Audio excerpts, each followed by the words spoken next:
was exciting while coming into the city because of the traffic. We had a lot of traffic merging, traffic turning.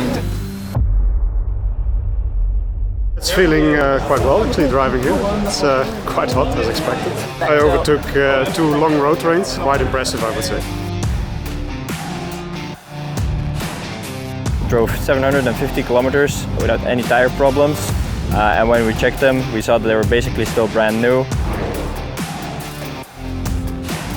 The car went absolutely smooth, no flat tires at all, so it's been a pleasure to work with the Bridgestone ENLITEN. I mean, honestly, their reliability and efficiency has made sort of all the difference for us.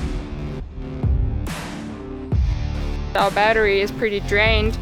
We did collect sun, of course, throughout the day, which was really, really crucial, but now that the car is standing, it can collect the final rays of sunshine.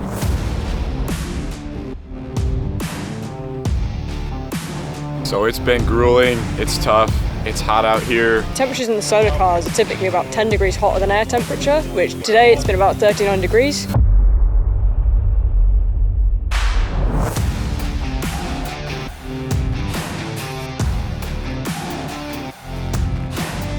This is the world's greatest solar challenge. It's a challenge for a reason.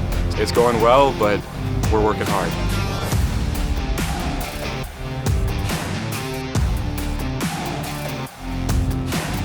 For sure this is one of the greatest adventures of our lives. Definitely pays off all the effort.